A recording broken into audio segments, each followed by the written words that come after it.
దేవుని నామాని స్తోత్రాలు. మీ అందరికీ నా హృదయపూర్వకమైన వందనాలు, స్తోత్రాలు. ప్రియులారా, కొద్దిసేపు పరిశుద్ధ గ్రంథమైన బైబిల్లో నుంచి మరి దేవుని యొక్క మాటలు కొన్ని విన్నాం. మనం రోమీలకు రాసిన పత్రిక 1వ అధ్యాయము 22వ వాక్యాన్ని నేను చదువుతాను, మీరు గమనించండి. వారి అవివేక హృదయము అంధకారమాయను, తాము జ్ఞానులమని చెప్పుకొనుచు బుద్ధిహీనులైరి. ప్రియులరా, అపోస్తులైన పౌలు గారు ఈడొక మాట తెలియచేస్తూ ఉన్నారు. చాలామంది జీవితాల్లో ఈ రోజున జరుగుతున్న విషయం ఏంటంటే, మేము జ్ఞానులము, మేము చాలా జ్ఞానం కలిగినటువంటి వాళ్ళము, మాకు మించిన జ్ఞానం మరొకరికి లేదు అని చాలామంది అనుకుంటూ ఉంటారండి. అయితే వారి అవివేక హృదయము, అంధకారమైనటువంటి వారి జీవితము వారికి తెలియకుండానే బుద్ధిహీనులుగా, బుద్ధి లేని వాళ్ళుగా ఉన్నారు అని దేవుని వాక్యం సెలవిస్తూ ఉంది. ప్రియమైన దేవుని పిల్లలారా, మనం ఒక్కసారి గమనిస్తే చాలామంది అనుకుంటారు, మేము చాలా తెలివి కలిగిన వాళ్ళము, మేము చాలా జ్ఞానం కలిగిన వాళ్ళము, మాకు చాలా బుద్ధి ఉన్నది. ప్రియులారా, మనకి జ్ఞానం ఉంది అనుకున్నంత మాత్రాన మనం జ్ఞానం కలిగిన వాళ్ళమా? మనకి బుద్ధి ఉంది అనుకున్నంత మాత్రాన బుద్ధి కలిగిన వాళ్ళమా? దేవుని వాక్యం అంటా ఉంది, చాలామంది అట మేము జ్ఞానవంతులము అనుకుంటున్నారు. అయితే వారి అవివేక హృదయాలు, వారు ఎంతో బుద్ధిహీనులు అని దేవుని వాక్యం సెలవిస్తూ ఉంది. ఏ మనిషి కూడా నేను బుద్ధిహీనుని అనుకోడండి. నేను జ్ఞానం ఉంది, ఎవరికి వాళ్ళు అనుకుంటారు, నాకున్న తెలివితేటలు ఈ ప్రపంచంలో ఎవరికీ లేదండి, నేను మహాజ్ఞానిని, మహా తెలివి కలిగిన వాళ్ళని అని ఎవరికి వాళ్ళు అనుకుంటారు. ప్రియమైన దేవుని బిడ్డలారా, అనుకోవటంలో తప్పు లేదు, కానీ అసలు మనం నిజంగానే జ్ఞానవంతులమా, బుద్ధిహీనులమా? మనల్ని మనమే మోసం చేసుకుంటున్నామా? మనకి జ్ఞానవంతులమేనా, లేక మనం బుద్ధిహీనులమా అని మనము ఒక్కసారి సరిచేయబడాలి అంటే, ప్రియులరా, మనం ఎలా ఉన్నామో చూసుకోవాలంటే మనకు అర్థం కావాలి. అర్థం ఉంటే మన యొక్క అందం ఏంటన్నది అర్థమైంది.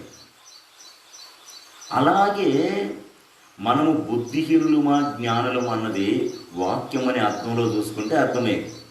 వాక్యం అనే అర్థంలో ఓ రోజున ఉదయకాలమే ఒక పెద్ద ఆయన లేచి ఆ అద్దంలో చూసుకుంటా ఉన్నాడంటే తన ముఖాన్ని చూసుకుంటూ, ముఖమంతా జిడ్డుగా ఉంది అని వాళ్ళ కూతుర్ని, అమ్మాయి ఒక జగ్గు నీళ్లు తీసుకొనిరా అని చెప్పానడా. అనంలోనే ఆమె, ఇదిగోండి నాన్నగారు అని ఒక జగ్గు నీళ్లు తీసుకుని వచ్చిందంట. వెంటనే ఆయన చేస్తానడట, ఆయన ఆ నీళ్లు పోసి అద్దాన్ని గడుగుతూ ఉన్నాడట. అప్పుడు కూతురు అన్నదంట, నాన్నగారు, మీరు కడగాల్సింది అద్దాన్ని కాదు, మీ ముఖాన్ని కడగాలి నాన్నగారు. మీ ముఖాన్ని కడిగితే మీ ముఖానికి ఉన్న జిడ్డంతా తొలగిపోయింది.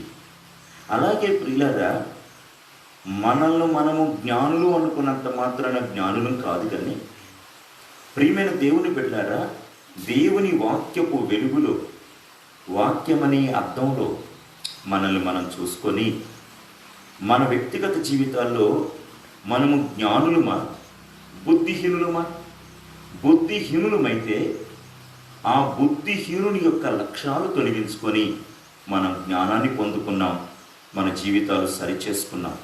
బుద్ధిహీనుని లక్షణాలు కొన్ని మనం గమనిద్దాం. ఈ ఉదయకాల సమయం యోబు రాసిన గ్రంథం 5వ అధ్యాయం 2వ వాక్యాన్ని నేను చదువుతాను, ఒకసారి మీరు గమనించండి. దౌర్భాగ్యముల గురించి ఏడ్చుట వలన మూఢులు నశించెదరు, బుద్ధి లేని వారు అసూయ వలన చస్తారు. ప్రియులరా, ఇక్కడ దేవుడు అంటున్నాడు, అసూయ పరులందరినీ కూడా, అసూయ కలిగినటువంటి వాళ్ళని దేవుడు అంటున్నాడు బుద్ధి లేనివాడు అని. చూడండి, కొంతమందిని మనం గమనిస్తే కొంతమందికి అసూయ అండి.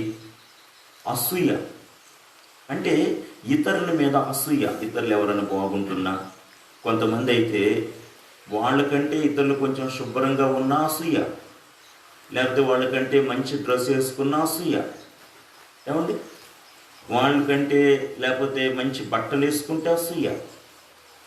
ఇలాగ చాలామంది ఇక్కడ అంటారు, వీళ్ళందరినీ ప్రభు అసూయ పరులు, బుద్ధి లేక చస్తారు అని. బుద్ధి లేని వాళ్ళందరికీ అసూయ ఉంటుంది. ఒక్కసారి మనల్ని మనమే పరీక్షించుకున్నాం, మనల్ని మనమే పరిశోధించుకున్నాం.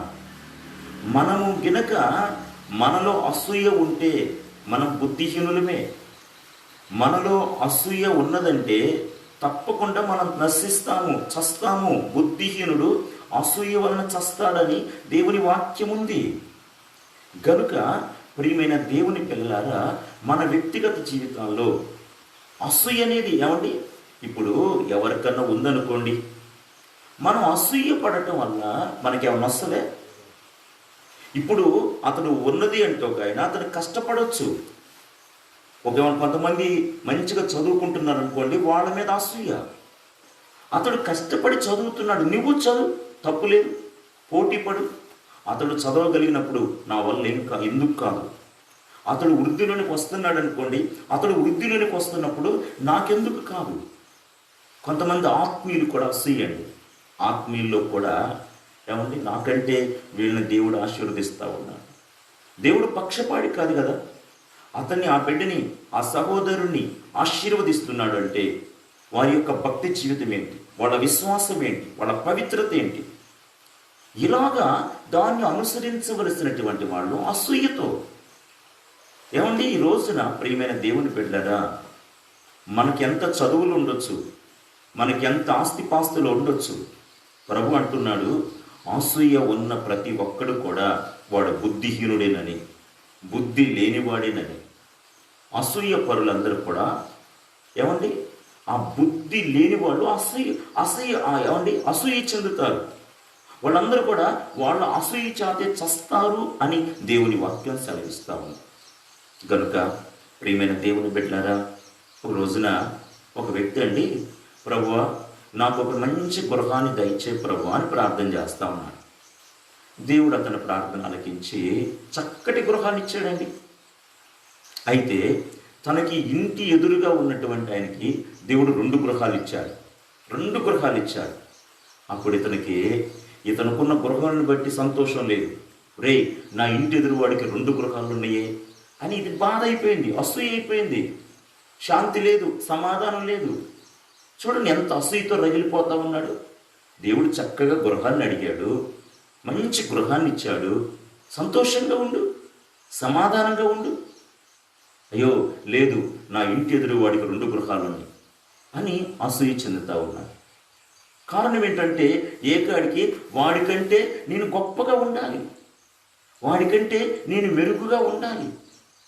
ఆ తర్వాత మళ్ళా ప్రార్థన చేస్తాను, ప్రభువా నాకు ఒక కారు కావాలయ్యా, నాకు ఒక కారు ఇవ్వండి అయ్యా అని. దేవుడు చక్కటి కారు ఇచ్చాడండి. మంచిగా ఎక్కడికన్నా ఏదైనా కార్యక్రమాలకు వెళ్ళండి, అందరూ చక్కగా బిడ్డలతో వెళ్ళండి, సంతోషంగా ఉండండి. దేవుడికి మంచి కారు ఇచ్చాడు, దేవుడు సహాయం చేశాడు. అయితే తన ఇంటి ఎదురుగా ఉన్నవాడికి 2 కార్లు ఇచ్చిందండి. 2 కార్లు ఇచ్చేసరికి వీడికి ఎక్కడ లేని అసూయ చెందుతూ ఉన్నాడు, బాధపడతా ఉన్నాడు. చూడండి, బుద్ధిహీనుడు కాకపోతే ఏమంటారండి? దేవుడు చక్కటి గృహాన్ని ఇచ్చాడు, కారు ఇచ్చాడు. ఈ రోజున సైకిల్ లేని వాళ్ళు ఉన్నారు, మోటార్ సైకిల్ లేని వాళ్ళు ఉన్నారు. దేవుడు నీకు కారు ఇచ్చాడు కదా, నువ్వు ఎంత సంతోషంగా ఉండాలి, ప్రభువుని ఎంత స్తుతించాలి. ఏ మాత్రం లేదండి, బాధే, అసూయ. కారణం ఏంటంటే ఇంటి ఎదురు వాడికి 2 కార్లు ఇచ్చాడు కదా. బాగా ఆలోచించి ఏంటి, నేను ఏది ఒకటి అడిగినా వాడికి 2 వస్తున్నాయి. ఇల్లు కావాలని నేను ఒకటి అడిగా, వాడికి 2 వచ్చినాయి. నేను ఒక కారు కావాలంటే వాడికి 2 కార్లు వచ్చినాయి. బాగా ఆలోచించి ఒక ప్రార్థన చేస్తూ ఉన్నాడు. ఏంటంటే, ప్రభువా నా కన్ను ఒకటి పోవాలయ్యా అని. అంటే వీడి యొక్క ఆలోచన ఏంటంటే, నేను ఒక కన్ను పోతే నాది వాడి 2 కళ్ళు పోతాయి, వాడు గుడ్డోడైపోతాడు, అప్పుడు నేను సంతోషంగా ఉండొచ్చు. నా కన్ను పైన పర్లా, నేను గుడ్డివాడినైనా పర్లా, వాడి 2 కళ్ళు పోవాలి. చూడండి ఎంత అసూయతో రగిలిపోతూ ఉన్నాడు. ఆ తర్వాత ప్రభువా ప్రార్థన చేస్తాడు, ఉపవాసం ఉండి ప్రార్థన చేస్తాడు, అయ్యా నా కన్ను పోవాలయ్యా అని. దేవుడు కూడా పాపం జాలిపడ్డాడండి. నా భక్తుడు ఎప్పుడు ఒకటిచ్చాను అని బాధపడతా ఉన్నాడు కనుక నా భక్తుడు ఒక కన్నే కదా పోవాలని కోరుకునేదని 2 కళ్ళు కూడా దేవుడు తీసుకున్నాడండి. గుడ్డోడైపోయాడండి. చూడండి, ఇప్పుడు వీడు గుడ్డివాడిగా మారటానికి ఎవరి కారణం? దేవుడు కారణమా? వాని అసూయే. బుద్ధి లేనివాడు అసూయ వలన చస్తాడు. మనలో అసూయకు చోటు ఉండకూడదు. అందరూ ఇరుగు పొరుగు అందరూ బాగుంటే మంచిదే కదండి. మొన్న లాక్డౌన్ టైంలో ఏమంటే కొంచెం ఆశీర్వాదకరంగా ఉన్నవాళ్ళు ఎంతోమందికి ఆహారాన్ని పెట్టారు. ఏమండి గృహాలు తిరిగి ఉండబట్టే కదండి. గనుక ప్రియమైన దేవుని బిడ్డలారా, మనలో అసూయకు చోటు ఉండకూడదు. అందరూ బాగుండాలి అని మనం కోరుకోవాలి. అది జ్ఞానవంతుడి లక్షణం. బుద్ధిహీనుడి లక్షణం ఏంటంటే అసూయ చెందుతాడు, అసూయ పడతాడు ఇతరుల మీద. ఎవరైనా బాగుంటే ఇతనికి ఎలాగుంటుంటే కళ్ళల్లో కారం పడ్డట్టు ఉంటుందండి, ఏడుస్తూ ఉంటుంటారు. కనుక ప్రియులరా, జ్ఞానులమా కాదా అన్నది దేవుని వాక్య వెలుగులో మనల్ని మనం పరిశోధించుకున్నప్పుడు మనలో అసూయ ఉంటే మనం బుద్ధిహీనులమని దేవుని వాక్యం సెలవిస్తూ ఉంది. మరొక వాక్యాన్ని కూడా నేను చదువుతాను. కీర్తనలు రాసిన గ్రంథం 14వ అధ్యాయం 1వ వాక్యం. దేవుడు లేడని బుద్ధిహీనులు తమ హృదయములో అనుకొందురు, వారు చెడిపోయిన వారు అసహ్య కార్యములు చేయుదురు, మేలు చేయువాడు ఒక్కడును. చూడండి, ఇక్కడ బుద్ధిహీనుల లక్షణం ఏంటంటే వాడు అనుకుంటాడు దేవుడు లేడు అంటాడు. ఏమండి బుద్ధిహీనుడు అనుకునేది ఏంటంటే దేవుడు లేడు అని వాడు ఏం చేస్తాడు? ఇక చట్ట కార్యాలన్నీ వాడు చేస్తాడండి. ఎందుకంటే దేవుడు అనేవాడు ఉన్నాడు. ఈ రోజున నాకు బలం ఉందని, ఈ రోజున నాకు అధికారం ఉందని నేను విచ్చలవిడిగా ప్రవర్తిస్తే ఒక రోజున ఆ దేవుడు ఉగ్రత నా మీదకి వస్తుంది అని తన్ను తాను జాగ్రత్తగా కాపాడుకుంటాడు. బుద్ధిహీనుడు దేవుడు లేడు అనుకునేవాడు ఇక వాడు చెడ్డ కార్యాలు చేస్తాడు, మేలనేది చేయడు. ప్రియులరా, మన కార్యాలే మన గురించి సాక్ష్యం ఇస్తాయి. బుద్ధిహీనుడు దేవుడు లేడు అంటాడండి. బాగా గమనించండి, దేవుడు లేడు అనే ప్రతి ఒక్కడు బుద్ధిహీనుడేనండి, బుద్ధిహీనుడే. ఈ రోజున ఎంతోమంది ఏమండి పెద్ద పెద్ద నాస్తికవాదులు ఉన్నారు, ఎంతో చదువులు చదివారు, అయితే వాళ్ళ చదువు అంతా కూడా బుద్ధిహీనమైపోతూ ఉందండి. చూడండి, ఈ రోజున ఎంత అజ్ఞానంగా ప్రజలు తయారయ్యారు. ఏమంటే ఒక వస్తువు, అది ఏదైనా సరే, ఒక పేపర్ కానివ్వండి, లేకపోతే ఒక ఫ్యాన్ కానివ్వండి, ఒక టీవీ కానివ్వండి, ఒక మొబైల్ ఫోన్ కానివ్వండి, ఒక కారు కానివ్వండి, దానంతటికి అది ఊడిపడలేదు కదండి. ప్రతిదాన్ని కూడా తయారు చేసిన వాడు ఉన్నాడు, తయారు చేయకుండా ఏది రాలేదు కదా. మరి ఇంతటి అందమైనటువంటి ప్రకృతి, ఈ సృష్టి ఎవరూ సృష్టించకుండానే సృజించబడిందే. బుద్ధిహీనుడు ఇలాగ ఆలోచించడండి. బుద్ధిహీనుడి యొక్క ఆలోచనలు ఎప్పుడు కూడా ఏమండి దేవుడు లేడు అంటాడు, చెడిపోయిన కార్యాలు చేస్తాడు. కనుక ప్రియమైనటువంటి వాళ్ళారా, దేవుడు లేడు అనేవాడు బుద్ధిహీనుడై ఉన్నాడు. ఒక రోజున ఒక ప్రాంతంలో పేదరాలు ఉందండి, తనకొకగానొక చిన్న బిడ్డ అండి, కొడుకు అండి. మంచిగా దేవుణ్ణి నమ్ముకున్న విశ్వాసం అండి. అక్కడ ఒక పేద ధనవంతుడు ఉన్నాడు, వాడు బుద్ధిహీనుడు, దేవుడు లేడు అంటాడు. ఒక రోజున ఆ ప్రభువుని నమ్ముకున్న బిడ్డ కుమారుడు చచ్చిపోయాడు. కొంతమంది అంటారు ప్రభువుని నమ్ముకుంటే ఎందుకు చచ్చిపోతారు, వీళ్ళు ఎందుకు చచ్చిపోయారని. దేవుడు ఏమీ అంటలేదండి. భక్తులారా, మీరు చావకుండా ఇలాగే ఉంటారని. చస్తారు మనుషులు, ఏమండి పుట్టుటి గిట్టుటికే. ఏమండి ఇక ఈమె కనీసం ఆ బిడ్డని ఆ యొక్క శవపేటికి ఆ బాక్స్ చేపించడానికి కూడా డబ్బులు ఇవ్వండి. ఎవరిని అడిగినా కూడా ఏమండి అమ్మ మా దగ్గర లేవు అని చెప్పన్నారు. అయితే ఇక ఈ దేవుడు లేడని బుద్ధిహీనుడి కాడికే పోవాల్సి వచ్చింది పాప తల్లి. మరి ఆ చచ్చిపోయిన శవాన్ని ముందు పెట్టుకోలేదు కదండి. పోయి అయ్యా నా కొడుకు చచ్చిపోయాడయ్యా, ఆ శవపేటిక పెట్టడానికి ఆ బాక్స్ చేపించడానికి కొంచెం డబ్బు కావాలయ్యా, ఆ తర్వాత నేను ఇస్తానయ్యా ఇవయ్యా అంటే అతను అన్నాడు, అమ్మా నేను ఇస్తాను, నువ్వు నాకు మరలా తిరిగి ఇవ్వాల్సిన అవసరం లేదు. నువ్వు భక్తురాలివి కదా, నువ్వు నీ భక్తి వల్ల నీ కొడుకు కాపాడబడ్డా గనుక నీవు ఆ తీసుకువెళుతున్న ఆ శవపేటిక మీద దేవుడు లేడు అని రాస్తే నేను ఇస్తాను అన్నాను. సర్లేయ్యా అలాగే రాస్తానులే అని చెప్పేసి ఆమె వచ్చేసిందంటే ఆ డబ్బు తీసుకొని బాక్స్ చేపించి ఆమె చక్కగా రాసిందంట. ఏమంటే ఆయన అన్నది ఏంటి, దేవుడు లేడు అని. ఈమె రిఫరెన్స్తో సహా కీర్తనల గ్రంథం 14వ అధ్యాయం 1వ వాక్యాన్ని అక్కడ రాసి దేవుడు లేడని బుద్ధిహీనుడు అంటాడు, దేవుడు లేడని బుద్ధిహీనుడు అంటాడు అని శుభ్రంగా రాసిందండి. ప్రియమైన దేవుని బిడ్డలారా, మన విషయాలు మనం గుర్తుపట్టుకోవాలి. దేవుడు లేకపోతే మనం ఉన్నామండి, మన బ్రతుకుందే, మన జీవం ఉందే. ఆయన ఒక్క క్షణం మనల్ని ఎడబాగితే మనం బ్రతకమండి. దేవుడు ఉన్నాడు కనుక దేవుడు ఉన్నాడు అన్నవాడు చెడ్డ కార్యాలు చేయడు. దేవుడు ఉన్నటువంటి బుద్ధి లేనివాడే అంటాడు. బుద్ధి జ్ఞానము ఏమండి లేనటువంటి వాడు విచ్చలవిడిగా ప్రవర్తించటం కోసం ఈ రోజున దేవుడు లేడు, జీవుడు లేడు, దయ్యం లేదు అంటాడు. దయ్యాలు ఉన్నాయి, దేవుడు ఉన్నాడు. దేవుడు మంచి కార్యాలకు మనిషిని ప్రేరేపిస్తాడు, దయ్యం చెడు కార్యాలకు నడిపిస్తూ ఉంటాడు. గనుక ప్రియులారా, దేవుని వాక్య విధంగా సెలవిస్తూ ఉంది, దేవుడు లేడని బుద్ధిహీనులు అంటారు. బుద్ధి లేని దేవుడు లేడనే ప్రతి ఒక్కడు కూడా బుద్ధిహీనుడే. అందుకే ప్రభు అంటాడు, వారు జ్ఞానులమని చెప్పుకుంటూ బుద్ధిహీనులయ్యారు. ఈ దేవుడు లేడని బుద్ధిహీనులు మామూలు అండి, మాకు మించిన జ్ఞానం ఏమీ లేదంటారు. కొన్ని కోట్ల సంవత్సరాల కింద ఏం జరిగిందో చెబుతూ అంటారు. ఏమండి ప్రియమైన దేవుని బిడ్డలారా, మన వ్యక్తిగత జీవితాల్లో దేవుడు అనేవాడు ఉన్నాడు. దేవుడు లేడు అనే ప్రతి ఒక్కడు కూడా బుద్ధిహీనుడు, బుద్ధి లేనివాడు అని దేవుని వాక్యం సెలవిస్తూ ఉంది. మరొక వాక్యాన్ని కూడా మనం చదువుదాము. సామెతలు రాసిన గ్రంథము, సామెతల గ్రంథము 10వ అధ్యాయం 1వ వాక్యాన్ని నేను చదువుతాను, మీరు గమనించండి. జ్ఞానము గల కుమారుడు తండ్రిని సంతోషపరచును, బుద్ధి లేని కుమారుడు తన తల్లికి దుఃఖమును పుట్టించను. ప్రియులరా, బుద్ధి కలిగిన కుమారుడు, జ్ఞానము కలిగిన కుమారుడు తన తల్లిని తండ్రిని సంతోషపరుస్తాడండి. బుద్ధి లేని వాళ్ళు ఏం చేస్తారండి? బుద్ధి లేనటువంటి వాళ్ళు తన తల్లిదండ్రులను ఏడిపిస్తారు. తన తల్లిదండ్రుల్ని ఏం చేస్తారంటే ప్రియులరా, దుఃఖ పెడతారండి. దేవుని వాక్యం అంటుంది, తల్లిదండ్రుల్ని దుఃఖ పెట్టే ప్రతి వాడు కూడా బుద్ధి లేనివాడే.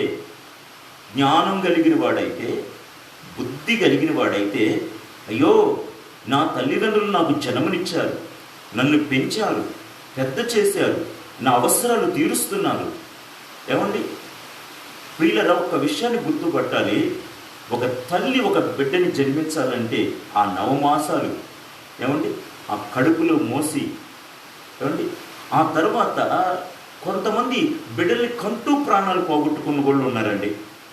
చాలామంది అంటారు, ఒక బిడ్డని కంటున్నారంటే మళ్ళీ చచ్చి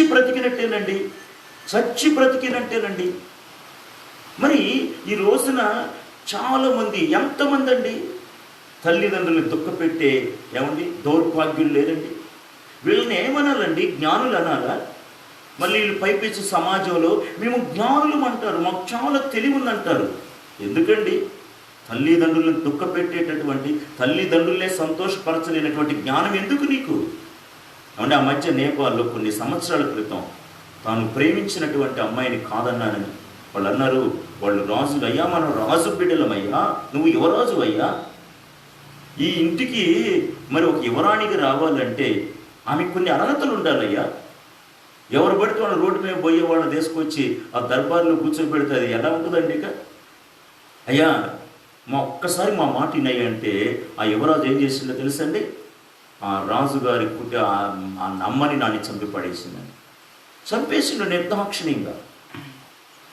ఈ రోజున ఎంతమంది తల్లిదండ్రులను చంపే, వీళ్ళని ఏమనాలి? బుద్ధి లేని వాళ్ళు అనాలా, బుద్ధి కలిగిన వాళ్ళు అనాలా? ప్రియమైన దేవుని బిడ్డ, ఈ మాటలనిపిస్తున్న ప్రియ సహోదరుడా, ప్రియ సహోదరి, నీ వ్యక్తిగత జీవితంలో ప్రభు మాట్లాడుతూ ఉన్నాడు.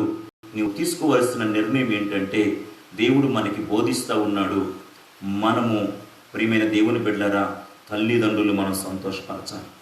దేవుడు ఆజ్ఞ ఆజ్ఞలో 10 ఆజ్ఞల్లో ఏ ఆజ్ఞ కూడా ఆశీర్వాదాన్ని పక్కన పెట్టలేదు. కానీ దేవుడు అంటాడు, నీకు మేలు కలుగునట్లు, నీవు దీర్ఘాయుష్మంతుడు వగినట్లు నీ తండ్రిని నీ తల్లిని సన్మానించు. సన్మానించడం అంటే శాలువాలు కప్పటం కాదు. సన్మానించడం అంటే ఏదేదో అంగామర చేయటం కాదు. కానీ మనస్పూర్వకంగా ప్రశ్నించుకొని, నా తండ్రిని నేను సంతోషపరచాలి, నా తల్లిని నేను సంతోషపరచాలి అని మనస్సులో రావాలి. అలాంటిది మనసులో కలగాలి. అప్పుడు జ్ఞానం కలిగిన వాడండి, వాళ్ళు దీర్ఘాయుష్మంతులు అవుతారండి. వాళ్ళకు మేలు కలిగిద్దండి.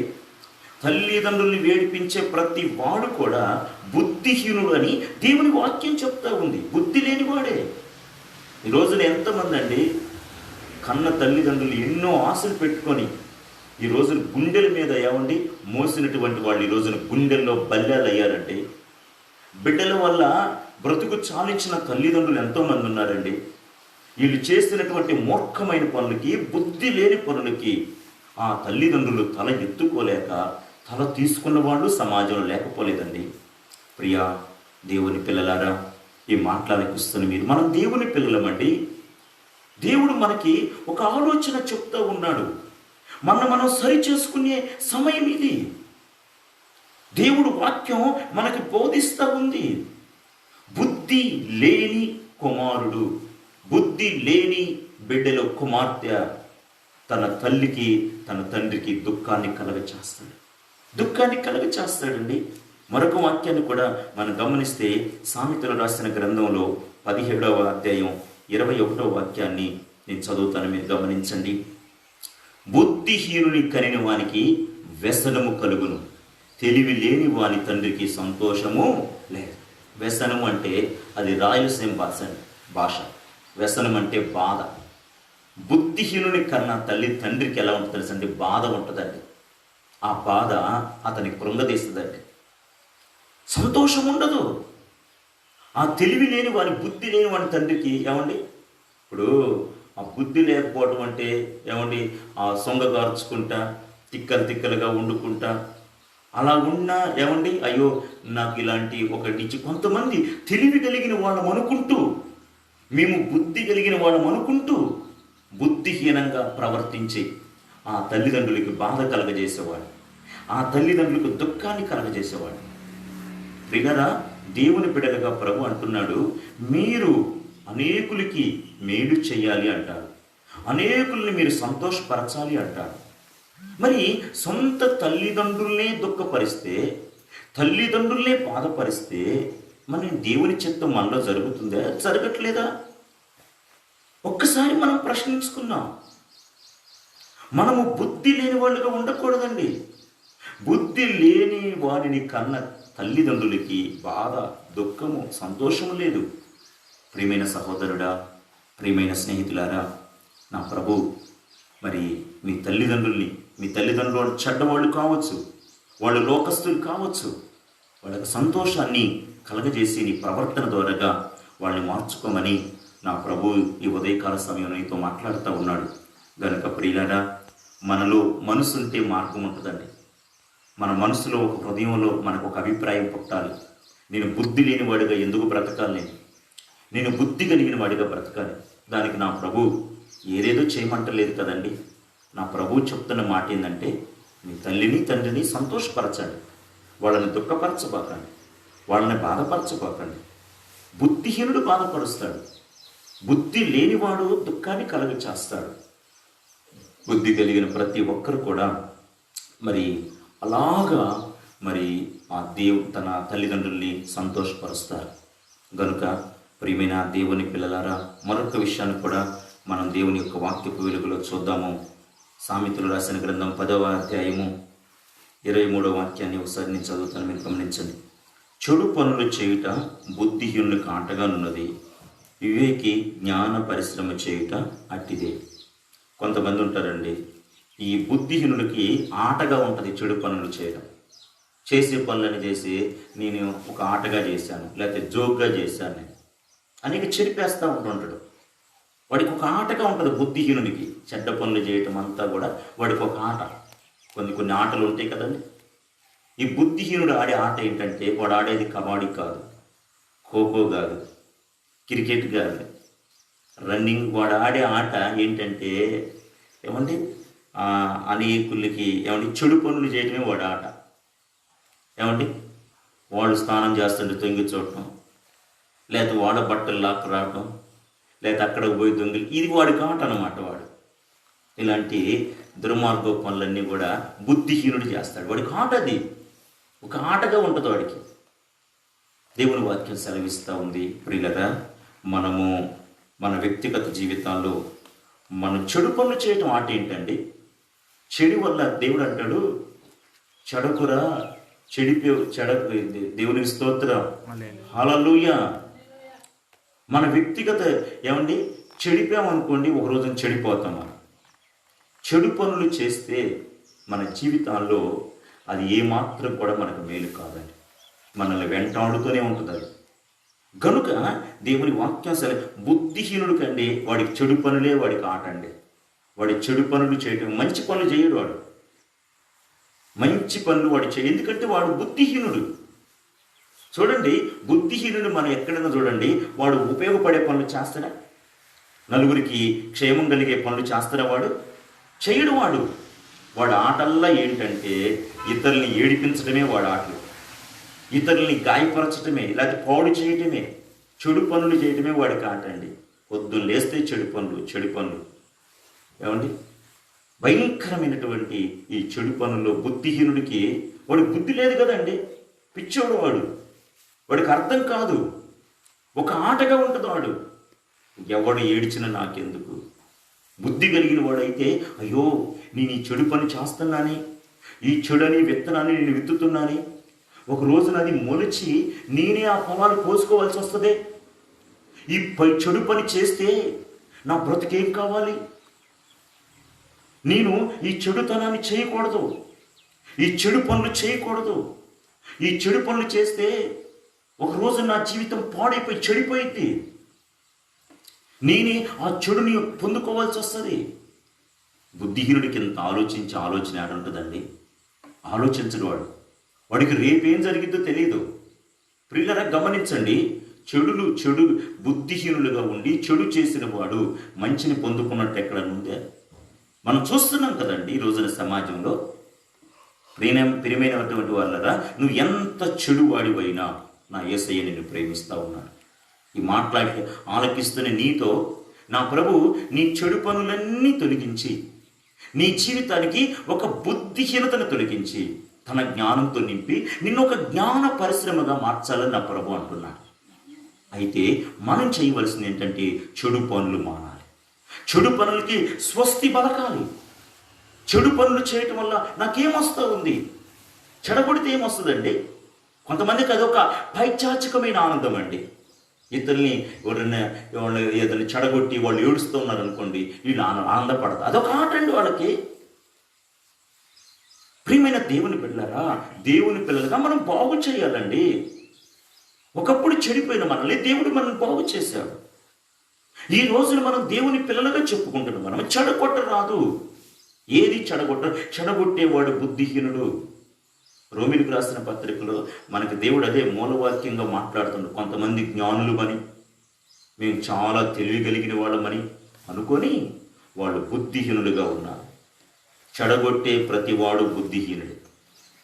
ఇతరులకు కొంతమంది నాకు దక్కంది ఇతరులకు కూడా దక్కకూడదు, చెడగొట్టే అసలు బుద్ధిహీనుడు. ఈ మాటలు ఆలోచిస్తున్న ప్రియ దేవుని పిల్లలారా, మన వ్యక్తిగత జీవితాల్లో దేవుని వాక్యం ఈ విధంగా సెలవిస్తూ ఉంది. బుద్ధిహీనుడు అనేక మంచి పనులు చెరుపుతాడండి. ఏమండి, ప్రజలకి అనేక బాధ కలగ చేస్తాడండి. గనుక ఒక రోజున అతని జీవితంలో కూడా తన జీవితాన్ని తానే వాటిని అనుభవించాల్సి వస్తుందని దేవుని వాక్యం సెలవిస్తూ ఉంది. గనుక ప్రియమైన దేవుని పిల్లలారా, మన వ్యక్తిగత జీవితాల్లో బుద్ధిహీనతకు మనం చోటు ఇవ్వరాదండి. మనం బుద్ధిహీనులుగా ఉండరాదండి. గనుక మన జీవితాన్ని మార్చుకున్నాము. ఏమండి, కనీసం దేవుడు మనం ఇంకా ప్రేమిస్తూ ఉన్నాడు. మార్చుకోవటానికి చెడు పనుల్ని మనం చేయొద్దండి. చెడు అన్నది ఏంటన్నది మనకి చాలా స్పష్టంగా తెలుసండి. ఒక రోజున దైవజనుడు అపోస్తులైన పౌలు గారు తనతో కూడా కొంతమంది ఖైదీలు కేవలం సువార్త నిమిత్తం, దేవుని నిమిత్తం ఏమండి అతడు ఆ వ్యక్తి ముందు మరొక న్యాయస్థానం ముందు నిలబడటానికి, మీకు అర్థమయ్యే భాషలో చెప్తాను నేను, నిలబడటానికి ఆ ఓడలో ప్రయాణం చేస్తూ ఉన్నారండి. ఆ ఓడలో ప్రయాణం చేస్తూ ఉన్నప్పుడు అక్కడ ఆ ఓడలో ఒక భయంకరమైనటువంటి ఒక ప్రమాదం సంభవించింది. ప్రమాదం సంభవించిన తర్వాత మొత్తానికి వీళ్ళు ప్రాణాలతో తప్పించుకొని ఒక ద్వీపంలోనికి వెళ్ళారండి. ఆ ద్వీపం పేరు మిలితే. ఆ ద్వీపంలో వాళ్ళకి నాగరికత తెలియదండి. వాళ్ళు అనాగరికులు. ఎందుకంటే ప్రియులారా, వాళ్ళకి ఈ లోకంతో వాళ్ళకి సంబంధం లేదు. ఇక అడవిలోనే వాళ్ళు పుట్టి అడవిలోనే పెరుగుతున్న ఒక తెగది. నాగరికత తెలియదు వాళ్ళకి, అనాగరికులు అని దేవుని వాక్యం సెలవిస్తాము. అప్పుడు ఈ దైవజనుడైన పౌలు గారు ఏం చేశాడండి, బాగా చలిగా ఉండేసరికి కొన్ని పుల్లలు ఏరి అక్కడ ఒక నిప్పు పెట్టిండండి ఆ చలి కాసుకోవటానికి. అప్పుడు ఏం జరిగిందంటే కాకకి ఆ యొక్క సర్పం ఒకటి బయటకు వచ్చి పౌలు గారిని చేయబట్టేసిందండి. చేయబట్టేసరికి ఆయన జాడించేశాడు, అందులో పడిపోయింది. ఆ అనాగరికులు అనుకుంటారు, నాగరికత తెలియనటువంటి వాళ్ళు, ఇతడు సముద్ర ప్రయాణంలో తప్పించుకున్న న్యాయం అతన్ని తప్పించుకోలేదు, ఇతడు చెడు చేశాడు కాబట్టి ఈ పాము చేతను చంపింది, ఈ పాము చేతను కలిసింది. చూసారండి, నాగరికత తెలియని వాళ్ళు న్యాయాన్ని గురించి చెడుని గురించి అంత ఇదిగా మాట్లాడుతూ ఉన్నారే. మరి మన జీవితాల్లో మనకు తెలియదండి, నాగరికత తెలుసు, మనకి తెలిసి కూడా ఈ రోజున ఆటగా మనం చేస్తున్నాము. దాని ఫలితాన్ని మన పిల్లలు పొందుకోవాల్సి వస్తుంది, మనం పొందుకోవాల్సి వస్తుంది. గనుక ప్రభు అంటున్నాడు, చెడు పనులు మనం చెయ్యరాదు, చెడు పనులకు మనం ఆస్కారం ఇవ్వకూడదు. కొంతమంది ఒక ఆయన క్వాంటోళ్ళు అండి, వైసెస్ వ్యాపారాలు వాళ్ళు చేస్తారు, ప్రభుని నమ్ముకున్నారంట. ఒక దైవజనుడు అడిగి పోయిందంట. పోతే, బాబు నువ్వు ప్రభుని సేవ చేస్తున్నావు అంట కదా, మేము కూడా ప్రభుని నమ్ముకున్నామయ్యా, 4 దేవుని మాటలు చెప్పయ్యా అని చెప్పేసి వాళ్ళు అన్నారంట. ఇంతలోకి ఒక ఆయన వచ్చిందంట. వచ్చినప్పుడు ఆయన ఏంటంటే వీళ్ళ దగ్గర నుంచి కొన్ని తీసుకొని పోవటానికి వచ్చిందంట. వీళ్ళ దగ్గర నుంచి కొన్ని పెసలు ఆ మినుములు తీసుకొని వెళ్ళటానికి వచ్చిందంట. ఇక ఆ సేటు పిలుస్తూ ఉన్నట్ట, చిన్నమ్మాయి అని పిలవంలోనే ఆమె వచ్చి ఒక మానిక ఇచ్చిందంట. ఆ మానికతో ఈయన కొలిసి పంపించిందంట. ఆ తర్వాత కొద్దిసేపటికే వీళ్ళకి అమ్మటానికి వచ్చిందండి ఒక ఆయన, ఆ పెసలు మినుములు అమ్మటానికి వచ్చింది. రాంగులోనే ఎంబటే ఈయన కేకేస్తున్న సేటు పెద్దమ్మాయి అని అనంగులోనే మళ్ళీ ఆ అమ్మాయి వచ్చిందంట. మొత్తానికి వాళ్ళ దగ్గర కొని వాళ్ళకి డబ్బులు ఇచ్చి పంపించిందంట. ఈ దైవజనుడు అంట, అయ్యా చిన్నమ్మాయి అంటే ఆమె వచ్చింది, పెద్దమ్మాయి అంటే ఆమె వచ్చింది. ఏంటయ్యా అంటే, అయ్యా మేము ఏదో వ్యాపారంలో ఉన్నాం కదా, నాకుంది ఒక్క అమ్మాయే, చిన్నమ్మాయి అంటే ఇప్పుడు మేము అమ్మే కదయ్యా చిన్న మానికాయ, మేము అమ్మేది చిన్నది తీసుకొని వస్తుంది. ఈ పెద్దమ్మాయి అంటే అది మేము తీసుకునేదయ్యా, గనుక పెద్దది తీసుకొని వస్తుంది. చూసారండి, ఇలాగే జనాలు చెడు చేసి ఈ వ్యాపారాలు చేసి, ఇప్పుడు లోకస్తులు అంటే వాడు చేసేది అది, దేవుని పిల్లలు కూడా చేస్తే ఇక దేవుడు ఎలాగ ఆశీర్వదిస్తాడు? బుద్ధిహీనులే కదా. నమ్మకంగా దేవుడు మంచిగా దేవుడు ఆ నమ్మకత్వాన్ని సమాజంలో పొందుకుంటే గొప్పగా దేవుడు దీవిస్తాడు. గనుక ప్రియులారా, మనం చెడు పనులు చెయ్యరాదు. బుద్ధిహీనుడు అనేక చెడు పనులు చేస్తాడు. మరొక వాక్యాన్ని కూడా చదువుదాం. ప్రసంగి రాసిన గ్రంథం 4వ అధ్యాయం 5వ వాక్యాన్ని చదువుతాను, మీరు గమనించండి. బుద్ధిహీనుడు చేతులు ముడుచుకొని తన మాంసము భక్షించును. బుద్ధిహీనుడు ఏం చేస్తాడట? చేతులు ముడుచుకొని, ఏమంటే ముడుచుకొని ఇలా కూర్చుంటాడట. వాడు తన మాంసాన్ని తానే భక్షించుకుంటాడట. అంటే ప్రియులారా, బాగా గుర్తుపెట్టాలి, మనం ఏమి పనులు చేయకపోతే మన జీవితం ఏమైపోయిందో తెలుసండి? మన మాంసము, మన శరీరము, మన నరాలు, మన కండరాలు, మన ఎముకలు పుష్టి తగ్గిద్దండి. పుష్టి తగ్గిద్ది. ఈ రోజున ఈ కరోనా వైరస్ వచ్చింది కదండి. చాలామంది డాక్టర్లు చెప్పే విషయం ఏంటంటే, మీరు తగినంత ఎక్సర్సైజ్ చేయండి, మంచి పోషకాహారాలు తినండి, చక్కగా ఇవి అరగటానికి కొద్దిగా మీరు గంతులు వేయండి, మీరు పనులు చేసుకోండి, మీ మనసుని ప్రశాంతంగా ఉంచుకోండి, దురలవాట్లు జోలికి పోబాకండి, త్రాగుడు, ఈ యొక్క చుట్టా బీడి సిగరెటు ఇలాంటివి, పాన్ పరాకు ఇలాంటివి తినబాకండి. మీరు చక్కగా మీరు ఫిట్నెస్గా ఉంటే కరోనాను మిమ్మల్ని చూసి కలవరపడిద్ది. కరోనా చూసి మీరు కన్నీళ్ళు పెట్టుకోవాల్సిన అవసరము లేదు. ఈ రోజున చాలా మంది అండి ఈ సరైనటువంటి ఫిట్నెస్ లేని వాళ్ళు చిన్న వయసు అయినా, 30 సంవత్సరాలైనా, 20 సంవత్సరాలైనా వాళ్ళు ఏమండి ఇక అయిపోతుందండి, వాళ్ళ జీవం మింగివేయబడతావు. దేవుని వాక్యం అక్షరాల సత్యం అండి. కొంతమంది ఏమంటే పోషకాహారాలు ఉన్నాయి తినవు, ఏ కాడికి ఆ చెత్త అంతా తింటారు. అండ్ బర్గర్లని, పిజ్జాలని, ఏమండి నానా రకమైన చెత్త. ఇప్పుడు అమెరికా వాళ్ళు ఎక్కువ చావటానికి కూడా కారణం అదేనట. ఏమండి శుభ్రంగా మంచిగా చక్కగా అన్నం తింటే ఎంత ఆరోగ్యం అండి, ఏమండి లేకపోతే జొన్న రొట్టె తింటే ఎంత ఆరోగ్యం, రాగి జావ తాగితే ఎంత బలం అండి. ఏమండి లేనిపోని చెత్త అంతా తిని ఆ నాలుక రుచి తగిలిద్ది మనిషిలో. లేనిపోని ఇదే కానీ ఆ స్ట్రెంత్ అనేది, ఆ బలం అనేది లేక ఈ రోజున ఏమైపోతుందంటే ఆ బుద్ధిహీనంగా తినే దాంట్లో బుద్ధిహీనత. ఏమంటే కొంతమంది కాకరకాయ కూర చేదు తినరు, ఎంత మంచిదండి. ఆకుకూరలు ఎంత మంచిదండి. ఇవన్నీ కూడా ప్రియులారా, చాలామంది ఇప్పుడు ఈ లాక్డౌన్ వచ్చేసరికి ఈ చదవరులు ఉన్నారండి స్టూడెంట్స్. మేము కాలేజీ ఉంటే ఎరగదీసి మేము చదివేవాళ్ళం. ఇప్పుడు కాలేజీ లేదు కాబట్టి మాకు ఒక రూము, ఒక మంచము, ఏమండి 2 సెల్ ఫోన్లు. ఎందుకంటే ఒక దాంట్లో ఛార్జింగ్ అయిపోగానే ఇంకోటి, ఇంకో దాని ఛార్జింగ్ అయిపోగానే ఇంకోటి. ఇప్పుడు ఈ రోజున లేనిపోని జబ్బులు తెచ్చుకుంటున్నారు. కళ్ళకు పాడైపోతుంది, నిద్రభంగం అయిపోతుంది. ఈ రోగాలు వీళ్ళు ఏమంటే రూముల్లో ఉన్న కరోనా కరుముకుంటూ వస్తుందండి. ఎక్కడున్నారు వీళ్ళకి వాము, వీళ్ళని చూసి భయపడిపోతూ ఉంది ఫిట్నెస్తో ఉన్న వాళ్ళని. వీళ్ళ దగ్గరకు పోయి ఎందుకు నా ఆటలు జాగవు, నేను ఏదన్నా నా టార్గెట్ని పూర్తి చేసుకోవాలంటే ఎవడు సోమరిగా ఉన్నాడు, ఎవడు తన శరీరాన్ని భక్షించుకునేవాడు బుద్ధిహీనుడేనండి. కనీసం వాడి చేతులు ఇప్పుడు ఒక పక్క నెత్తి నోరు పోతుకో, కొంచెం శానిటైజర్తో చేతులు శుభ్రం చేసుకోండి, కడుక్కోండి. స్నానం చేయాలన్నా మేము బయటికి పోవట్లేదు కదా, కానీ 3 రోజులకు ఒకసారి చేసే మహానుభావులు కూడా ఉన్నారండి. మనం బయటికి పోకపోయినా కొన్ని క్రీములు ఉంటాయి కదండి, శుభ్రంగా మనము శుద్ధి చేసుకోవాలి కదండి, చేతులు కడుక్కోవాలి కదండి. ఈ రోజున ప్రియమైన దేవుని బిడ్డలారా, ఈ బుద్ధిహీనుడు చేతులు ముడుచుకొని కూర్చునేవాడు బుద్ధిహీనుడు, ఏ పని పాట లేనివాడు. ఏమండి కొంతమంది పొద్దున్న నిద్రలేస్తారండి, నేను కాసేపు పడుకుంటా, ఇంకాసేపు కులుగుతా, ఇంకాసేపు ముడుచుకొని కూర్చుంటా. ఈ బుద్ధిహీనుడు చేతులు ముడుచుకొని కూర్చుంటాడు. ఒక్కసారి నిన్ను ఆలోచించుకో సహోదరుడా, సహోదరి. నీవు ఒక్కసారి నీ జీవితాన్ని పరీక్షించుకో. నేను అనటం కాదు, వాక్యం అనే అర్థంలో మనం చూద్దాం, దేవుని మాటగా భావిద్దాం. నష్టం జరిగిన తర్వాత మనం ఎంత ఏడ్చినా ప్రయోజనం లేదు. నష్టం జరగక మనము ప్రియమైన దేవుని బిడ్డారా, మన వ్యక్తిగత జీవితాల్లో బుద్ధిహీనతకు చోటు ఇవ్వకుండా ఉండాలి అంటే దేవుని వాక్యం మనకు సెలవిస్తూ ఉంది. ఈ బుద్ధిహీనుడట చేతులు ముడుచుకొని కూర్చుంటాడట. పనులు చేయాలంటే మాలా పద్ధతులు.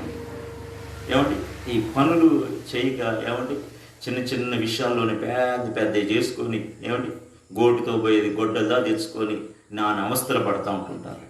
బుద్ధి ఈ పనులు చేయడానికి ఇది లేక గనుక ప్రియమైన దేవుని పిల్లలారా, దేవుని వాక్యం మనకు సెలవిస్తూ ఉంది. మనల్ని మనం ఒకసారి పరిశీలించుకున్నాం, నిండు మనసుతో మనం పరిశీలించుకున్నాం. దేవుని వాక్యం విధంగా సెలవిస్తూ ఉంది, బుద్ధిహీనుడు చేతులు పని చేయవు, తన మాంసాన్ని తానే భక్షించుకుంటాడు. చాలామంది అంటారు, పాపం ఇంట్లోంచి బయటికి రాడండి, ఎంత మంచోడండి, ఈ అబ్బాయికి ఏంటండి ఇలా వచ్చింది, ఈ అబ్బాయి చనిపోయాడండి. ప్రియమైన దేవుని బిడ్డలారా, ఇంట్లోంచి బయటికి రావుతా తల్లిదండ్రులు ఎంత ఏడ్చుంటారండి. సమాజంలో బాగానే మంచోడండి అనుకుంటుంటారు.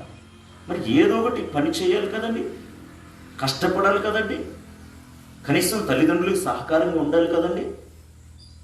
ప్రియమైన దేవుని పిల్లలారా, మనము ప్రియమైన దేవుని పిల్లలారా, కొంతమంది ఏమండి నేను కొంతమందిని గమనించినప్పుడు చక్కగా ఈ లాక్డౌన్లో పెద్ద పెద్ద చదువులు చదివేవాళ్ళు, డాక్టర్లు చదివేవాళ్ళు ఏమండి, ఆ తర్వాత ఇంకా గొప్ప గొప్ప పిహెచ్డీ చదివేటటువంటి వాళ్ళు సగర్వంగా చెప్తున్నారు ధైర్యంగా, మేము మా తల్లికి సహకారంగా ఉన్నాం, మేము అంటులు కడిగాము, మేము బట్టలు ఉతికాము. ఆ తల్లిదండ్రులు ఎంత సంతోషం అండి. ఏమండి ఏమంటే తప్పే ఉందండి మన పనులు చేసుకోవటానికి, చక్కగా మనం శుభ్రం చేసుకోవటానికి ఇబ్బంది ఏముంది, ఏ పని లేదు. ఏమండి పరిస్థితులు చక్కగా ఇంకా మనం శుభ్రంగా పెట్టుకోవటం చేయటం. ఈ రోజున ఏమండి కొన్ని కుండీల ద్వారాగా చక్కగా ఆ పంటలు కూరగాయలు పండిస్తున్నారు మంచిగా, మందులు కనుక ఏమీ లేకుండా. అలాంటి కొంతమంది ఏం పని లేదని ఏదో ఒకటి ప్రయోగం చేయండి. ఏమండి దేవుని వాక్యం సెలవిస్తూ ఉందండి, బుద్ధిహీనుడు చేతులు ముడుచుకొని కూర్చుంటాడండి. ఆ తర్వాత తనకే నష్టం, తన శరీరాన్ని భక్షించుకునే పరిస్థితి వస్తుంది. బుద్ధిహీనుడు లక్షణం ఇది.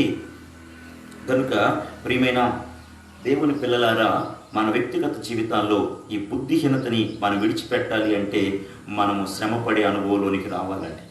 శ్రమపడే అనుభవంలోనికి మనం రావాలి, మన హృదయంలోంచి రావాలి అది. కొంతమంది ఏమండి దేవుడు ఎంత తడుతున్నా కూడా వాళ్ళు ఎనరు. బుద్ధిహీనులు ఎంత చెబుతున్నప్పుడు దేవుడు అంటాడు, ఏమండి ఈ నా మాటలు విని దాని ప్రకారంగా చేసేవాడు బుద్ధివంతుని పోలున్నాడు. అవును కదా, ఇది వాస్తవమే కదా, నాకు అందుకని నేను సరిగా నిలబడలేకపోతున్నాను, అందుకని నేను ముసలు కట్టి నేను ఆధ్వానంగా ఉన్నాను. నేను అయ్యో నా తండ్రి ఎలాగుంది, నా తండ్రి ఎలాగుండు, నా తాత ఎలాగున్నాడు. వాళ్ళు ఇంత ఫిట్నెస్గా ఉంటే ఈ రోజు నా వయసు ఏంటి, నాకు పట్టుమని 20 సంవత్సరాలు లేవే, నేను ఎందుకు నేను ఏమి చేయబోబట్టే కదా నా బ్రతుకు ఇంత నిర్జీవమైపోతా ఉంది. కనుక నేను చక్కగా ఏది చేయలేక కనీసం మనం తగినన్న ఎక్సర్సైజ్లన్నా, మన ఫిట్నెస్ను మనం కాపాడుకోవాలండి. మన శరీరాన్ని కాపాడుకుంటే మన మైండ్ ఫ్రెష్గా ఉంటుంది. బుద్ధిహీనుడు చేతులు పని చేయని వాళ్ళకు ముడుచుకొని కూర్చుంటాడు. కనుక ప్రియులారా, మన బుద్ధిహీనతను మనం తొలగించుకున్నాము, మన బుద్ధిహీనత నుంచి మనం విడుదల పొందుకున్నాము. నిర్లక్ష్యం చేయొద్దండి. నిర్లక్ష్యం చేస్తే ఒక రోజున ప్రియమైన దేవుని బిడ్డలారా, మన జీవితాల్లో చాలా కోల్పోవాల్సి వస్తుందండి. కనుక దేవుని మాటను మనం అవిధేయంగా పెట్టకుండా మనం కొంచెము ఆ చేతులు ముడుచుకొని కూర్చునే దాంట్లో పక్కనొచ్చి దేవునికి అప్పచెప్పుకొని మనం నడిపించబడాలని, మన బుద్ధిహీనతలోంచి తొలగించాలని ప్రభు కోరుకుంటున్నాడు. మరొక వాక్యాన్ని కూడా మనం ధ్యానిద్దాం. సామెతలు రాసిన గ్రంథం 29వ అధ్యాయం 11వ వాక్యాన్ని నేను చదువుతాను, ఒకసారి మీరు గమనించండి. బుద్ధిహీనుడు తన కోపమంతా కనపరచును, జ్ఞానం గలవాడు కోపమును అణుచుకొని దానిని చూపకుండును.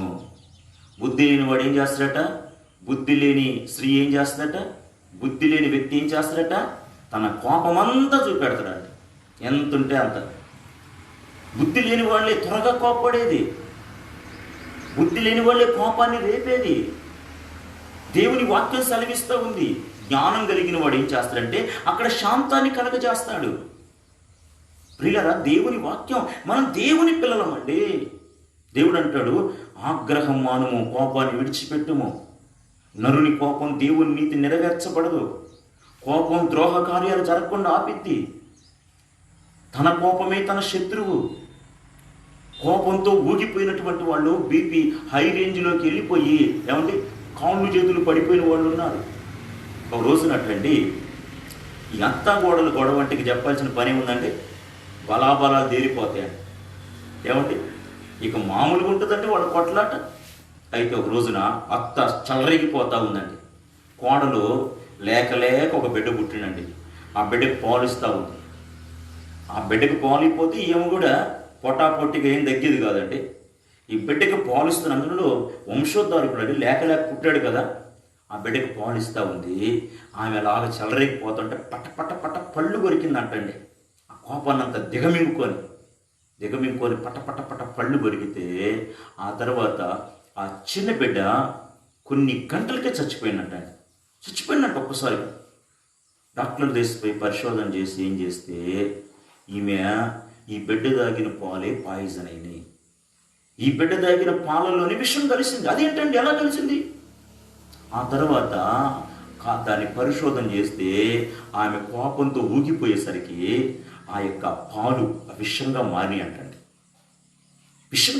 అంటండి. చూడండి, తన యొక్క వంశోద్ధారకుడు లేక లేక పుట్టినటువంటి ఆ బిడ్డని ఏమంటే క్షణికమైన ఆవేశాలు, క్షణికమైన కోపాల్లో ఈ రోజున ఎంతోమంది లైఫ్ పడ్డోళ్ళు ఉన్నారండి. ఏమంటే ఎంతోమంది ఊగిపోయి ఆ కోపంతో వాళ్ళ జీవితాన్ని భ్రష్టు పట్టుకున్న వాళ్ళు ఉన్నారు. బుద్ధిహీనుడు కోప్పడిపోతాడు, వాడు ఊగిపోతాడు. ఇక బుద్ధిహీనుని ఎవడు శాంతపరచలేడు. అయితే జ్ఞానం, మనిషి అన్న కోపం వస్తుంది. కోపం రాకుండా ఎలా ఉంటుంది? జ్ఞానం కలిగిన వాడు ఏం చేస్తాడు తెలుసండి? తన కోపాన్ని కంట్రోల్ చేసుకుంటాడు. నేను కోప్పడి ఏం సాధిస్తాను? వాడికి బుద్ధి లేదు, కోప్పడుతూ ఉన్నాడు. ఆమెకు బుద్ధి లేదు, కోప్పడుతూ ఉంది. నేను కూడా కోప్పడి కానీ నేను కూడా బుద్ధిహీనుని కాటమే కదా, బుద్ధి లేని వాడిని కాటమే కదా. నా ప్రభు నన్ను జ్ఞానవంతుడిగా చూస్తున్నాడు. నా ప్రభు నన్ను జ్ఞానవంతుడిగా చేశాడు. నేను కోపపడను. నా ప్రభు కోపపడొద్దు అన్నాడు. నా ప్రభు చెప్పాడు. నేను ఎవరో చెప్పారని కాదు, మీరు కోపడబాకడని నా ప్రభు చెప్పాడు. బాగా గమనించిన ప్రియులరా, మనము ఈ కోపాలే ఎక్కువ మనిషికి రోగాలు రావటానికి కారణం అండి. మనిషి కోపపడే వాళ్ళ ఆయుష్ కూడా తగ్గిద్దండి. వాళ్ళ ఎముకల్లో పట్టు ఉండదండి, వాళ్ళ కండల్లో పట్టు ఉండదండి. ఈ కోపంతో ఊగిపోయే వాళ్ళకి. ఎందుకంటే బాగా ఈ రోజున ఈ శాస్త్రవేత్తలు ఈ మెడికల్గా చెప్పేది కూడా, కోపపడ్డప్పుడు మన శక్తి ఎంతో వెళ్ళిపోయింది అంటండి. బుద్ధిహీనంగా ఆ కోపాన్ని, జ్ఞానం కలిగిన వాడు కోపడ్డా, అసలు జ్ఞానం కలిగిన వాడు పొరపాటును కూడా కోపడ్డండి. దావీదు ఉన్నాడు, షిమి అనేవాడు చల్లరైపోతా ఉన్నాడండి. దావీదు కోపడుతున్నాడా? కోపట్ల. ఎందుకంటే నేను ఈ పరిస్థితిలో కోపడటమా నాకు పరిష్కారం? జ్ఞానవంతుడండి, తన కోపాన్ని దావీదు కూడా ఉంది, అణుచుకుంటున్నాడు. గనుకనే అతడు మహాజ్ఞానిగా ఉన్నాడు దావీదు. తను ఎక్కడికి పోయినా జ్ఞానంతో, బుద్ధితో జయాలు యుద్ధాన్ని చేసుకుంటూ వస్తే తను చూసి రాజే భయపడ్డాడట. ఎక్కడికి వెళ్ళినా వివేకంతో, బుద్ధితో ఆ యుద్ధాలు జరిగించుకొని విజయ పదంతో వచ్చేస్తా ఉన్నాడు. ప్రియులరా, బాగా గుర్తుపెట్టుకోండి, వస్తుంది. వాళ్ళు తప్పే మాట్లాడవచ్చు, వాళ్ళు తప్పే చేయొచ్చు, వాళ్ళు బుద్ధిహీనంగా ప్రవర్తించవచ్చు. మనం కూడా అలాగే చేసామనుకోండి, మనం కూడా అలాగే తొందరపడ్డామనుకోండి, దేవుని వాక్యం అంటుంది వాళ్ళు బుద్ధిహీనులు, బుద్ధి లేని వాళ్ళు. బుద్ధి లేని వాడికి ఏముంటుందండి? వాడికి ఒకటే ఉంటుంది, కోపం ఉంటుంది. కోపం వల్ల ఏమి సాధిస్తారండి? వాళ్ళ జీవితాన్ని నాశనం కావటమే. చూడండి, కోపపడేవాడు ఎవడన్నా బాగుపడ్డట్టు చరిత్రలో ఉందా? వాళ్ళకున్న పేరు మర్యాదలు కూడా ఈ రోజున వాళ్ళ కోపం వల్ల ఎంతోమంది ఆ పేరు మర్యాదలు కూడా పోగొట్టుకున్న వాళ్ళు. బొమ్మ వీళ్ళు మెంటలోనండి, వీళ్ళకి మాల బీపీ ఉందండి, వీళ్ళతో దగ్గర దూరం పోకూడదండి. కొంతమంది అభిమానించి వచ్చేటటువంటి వాళ్ళను కూడా కోపంతో ఊగిపోయే వాళ్ళు ఉంటే ఏమంటే వాళ్ళకు దూరంగా పోయేటటువంటి ఉన్నారు. ఈ మాటలకిస్తున్న ప్రియ దేవుని పెట్టారు. కొంతమంది ఆ భర్త భార్య దగ్గరకు పోవాలంటే భయం, ఎక్కడ కోపంతో ఊగిపోయిద్దని. ఏమండి ఆ భర్త దగ్గరికి భార్య రావాలన్నా కూడా భయం. ఏమంటే పిల్లల్ని దగ్గరగా బాబు అని పలకరించాలన్నా ఈ మూర్ఖుడు ఎక్కడ ఇదైపోతాడని చెప్పి కోపం, ఏమంటే భయం. ఈ మాటలకిస్తున్న ప్రియ దేవుని పెట్టారా, మన వ్యక్తిగత జీవితాల్లో ప్రభు అంటున్నాడు, బుద్ధిహీనుడు లక్షణం కోపాన్ని. తన కోపమంతా కనపడుతుంది. ఇక వాళ్ళు కనపడేది కోపమే, ఇక ఏమీ ఉండదు. ఇక కోపపడేవాడికి ఏముంటుందండి? వాడికి జ్ఞానం ఉండదు. ప్రియమైన దేవుని బిడ్డలారా, దేవుని పిల్లలుగా ఈ మాట్లాడిస్తున్న ప్రియ సహోదరి, సహోదరుడా, ప్రియ తల్లి, ప్రియ తండ్రి, నా హృదయపూర్వకంగా నా 2 చేతులు జోడించి ఒక దైవజనుడిగా మిమ్మల్ని వేడుకుంటున్నాను. ఈ కోపంతో ఉన్నంత వరకు మీరు ఏమీ సాధించలేరు. మీరు బుద్ధిహీనులుగా మార్చబడి మీ జీవితాన్ని నష్టపరుచుకుంటారని నా ప్రభువు మీకు తెలియజేస్తా ఉన్నాడు. కనుక మీ కోపాన్ని ఆపుకోమని నా ప్రభు పేర మీకు నేను తెలియజేస్తున్నాను. దేవుడు మాట్లాడుతూ ఉన్నాడు. మీ కోపాన్ని విడిచిపెట్టండి, ఆగ్రహాన్ని విడిచిపెట్టండి, ప్రభువు సాక్షులుగా మీరు ఉండండి, శాంత గుణాన్ని మీరు పొందించుకోండి. ఏమండి, యేసయ్య కంటే గొప్పవాళ్ళం కాదు. యేసయ్య ఎంత సహనంతో ఉన్నాడండి. ఆయన ముఖం మీద ఉమ్మి వేస్తూ ఉంటుంటే మౌనంగా ఉన్నాడు. ఆయన పిడిగుద్దులు గుద్దుతుంటే ఆయన ఎక్కడా కోపడలేదండి. ఆయన అలాగ సహించాడు. తన గడ్డం పెరిగి వేస్తూ ఉంటుంటే ఈ మాట్లాడిపిస్తున్న ప్రియ దేవుని పిల్లరా, దేవుని పిల్లలమని చెప్పుకుంటున్న మనము దేవుని గుణాలు మనకు ఉండాలండి. మనలో కోపాన్ని ఈ సమాజం చూడకూడదు. మనలో దైవికమైన ప్రేమ, దైవికమైన శాంతి, దైవిక స్వభావాలు, అది జ్ఞానవంతుడు తన లక్షణాలని దేవుని వాక్యం సెలవిస్తూ ఉంది. ప్రసంగి గ్రంథం 7వ అధ్యాయం 9వ వాక్యాన్ని కూడా, ఆతృతపడి కోపపడవద్దు, బుద్ధిహీనులు అంతరిద్ర్యములందు కోప సుఖ నివాసం చేయరు. చూడండి, వీళ్ళకి ఇక ఆ బుద్ధిహీనుడిని వదిలిపెట్టదంటండి. ఆ కోపం ఎక్కడ, అదొక దురాత్మ. వాడి హృదయంలోని సుఖ నివాసం, అది సుఖంగా ఉంటుందండి. వీళ్ళ సుఖం లేకుండా చేస్తుంది. కోపమేమో వాడి దాంట్లో సుఖంగా హాయిగా నిద్రపోయింది, అక్కడ వాళ్ళకి సుఖం లేకుండా చేస్తుంది, నెమ్మది లేకుండా చేస్తుంది, ప్రశాంతత లేకుండా చేస్తుందండి. అది మాత్రం అంత సుఖం దొరుకుతుంటే ఎక్కడికి పోయిద్దండి అది.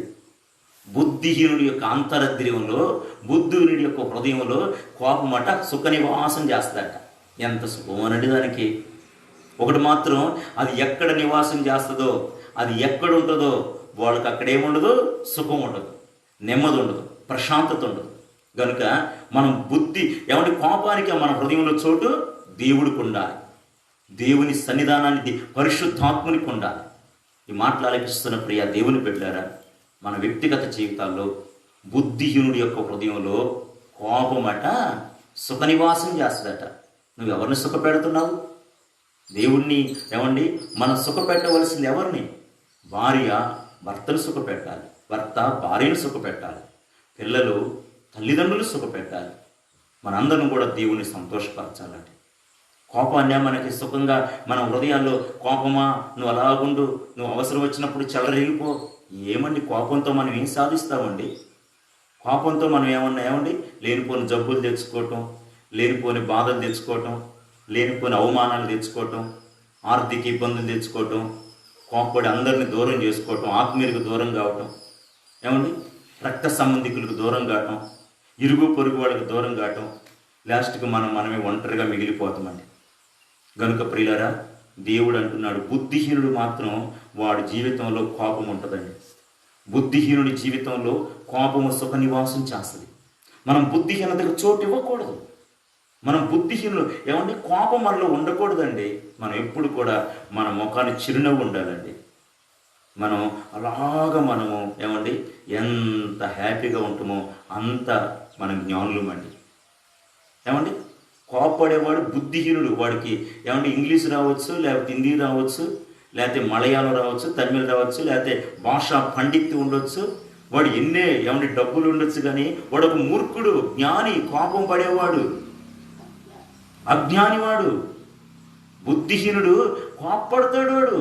వాడికి వాడి సుఖపెట్టేదంటే కోపాన్ని వాడిగా. చూడండి, వాడు అంతంతలోనే బస్సున రేగిపోతూ ఉంటాడండి. కొంతమంది కోపపడతాం. ఒక్కసారి వాళ్ళ అద్దాల్లో చూసుకుంటే వాళ్ళ ముఖాలు అర్థమైందండి. వాళ్ళ దయ్యము వాళ్ళలో ఊగుతూ ఉంటుందండి. దయ్యం ఇంకెక్కడ చూడాల్సిన అవసరం లేదండి.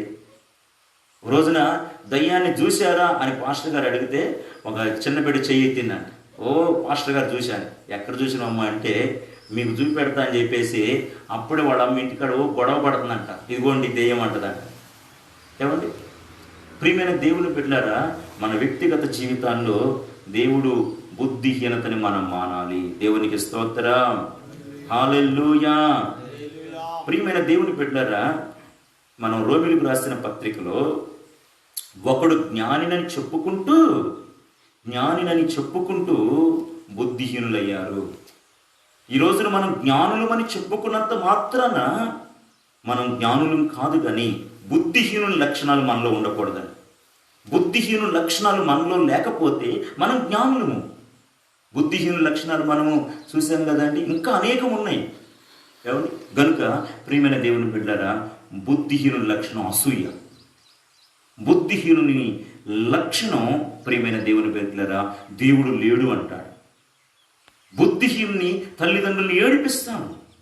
బుద్ధిహీనుడు చెడు పనులు చేస్తాడు. బుద్ధిహీనుడు ప్రియమైన దేవుని బిడ్డలారా, తన వ్యక్తిగత జీవితాల్లో తన మాంసాన్ని తానే భక్షించుకుంటాడు. బుద్ధిహీనుడు కోపంతో ఊగిపోతాడు. ప్రియులరా, జీవించినంత కాలం ఇలా జీవిస్తాడు. ఆ తర్వాత కూడా ప్రియమైన దేవుని బిడ్డలారా, చివరిగా నేను ఒక వాక్యాన్ని మీకు చూపెట్టాలని నేను ఇష్టపడుతున్నాను.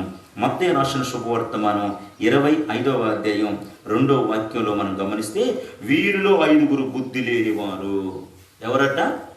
5 బుద్ధి లేనివారు. ఈ 5 బుద్ధి లేని వారు ఏమైపోయారు? విడవబడ్డారు. ఆ మహిమలోనికి వెళ్ళలేకపోయారు. పెళ్లి కుమారుని స్వరం విని కూడా, పెళ్లి కుమారుని స్వరము విని కూడా అందులోనికి వెళ్ళలేకపోయారు. అంటే ప్రియులరా, ఈ మాటలు కూడా విని మార్చుకోకపోతే, ఈ మాటలు కూడా విని మన బుద్ధిహీనతని విడిచిపెట్టకపోతే, మన బుద్ధిహీనత నుంచి బయటికి రాకపోతే, రేపటి రోజున భయంకరమైన నష్టం ఉంటుందండి. భయంకరమైన ఒక నష్టం. ఆ నష్టం ఏంటంటే, రేపు మనం ఎడవబడే గుంపులో ఉంటాం. ఎడవబడట బహుఘోరం అంటే, ప్రభు మేఘారుడై దిగి రాబోతా ఉన్నాడండి. ఆయన వేవేల దూతల పరివారంతో అగ్ని జ్వాలల మధ్యలో దిగి రాబోతా ఉన్నాడండి.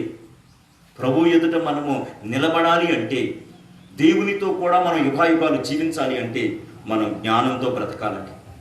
బుద్ధి లేకుండా బ్రతికితే దేవుని దగ్గర చోటు లేదు. మనం ఒక సిద్ధపాటు కలిగి ఉండాలి. సంపూర్ణమైన సిద్ధపాటు కలిగి ఉండాలి.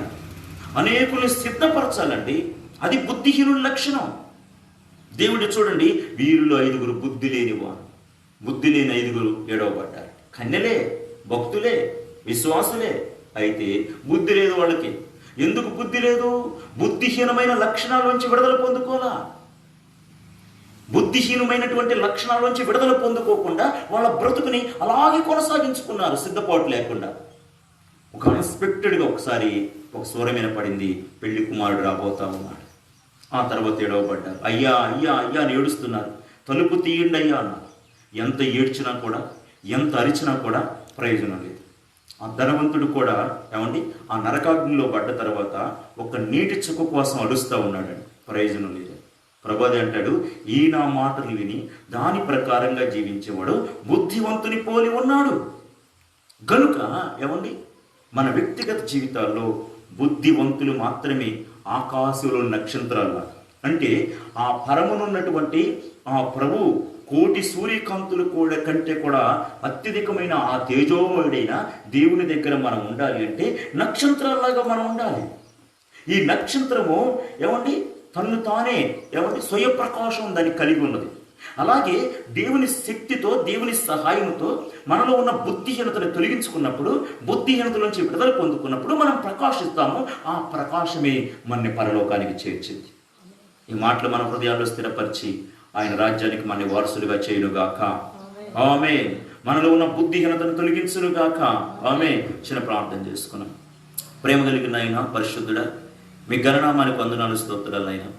ఈ ప్రశస్తమైనటువంటి మాటలు నాయన ప్రభు, మాలో ఉన్న సమస్త బుద్ధిహీనతను తొలగించిన ఆయన, బుద్ధివంతులుగా మార్చిన ఆయన, జ్ఞానులుగా మార్చి, ఏదో నాయన మేము జ్ఞానులు అనుకుంటే సరిపోదు నాయన, మేము బుద్ధి కలిగిన వాళ్ళం అనుకుంటే సరిపోదు నాయన ప్రభు.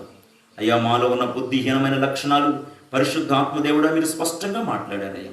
మీరు మాట్లాడిన ప్రతి మాట మా హృదయాల్లో స్థిరపడాలయ్యా. మాలో ఉన్న బుద్ధిహీనతను తొలగించుకొని మేము జ్ఞానవంతులుగా మార్చబడిన ఆయన మీ మహిమలో నిలిచి ఉండటానికి సహాయం చేయమని, మీతో కూడా యుగాయుగాలు ఉండటానికి సహాయం చేయండి. ఈ మాటలు మంచి నిలబడిన విత్తనమని అనేకుల హృదయాల్లో మీరే ఫలింపజేసి సహాయం చేయమని, కృప చూపించమని యేసు నామములో అడుగుతున్నాము తండ్రి. ఆమేన్. తండ్రి అయిన దేవుని ప్రేమ, కుమారుడైన ప్రభువైన యేసుక్రీస్తు కృప, పరిశుద్ధాత్మ సన్నిధి సహవాసం, ఆ త్రియేక దేవుని సన్నిధి ఆయన బిడ్డలకు సదాకాలం తోడే నడిపించును గాక. ఆమేన్. అందరికీ వందనాలు.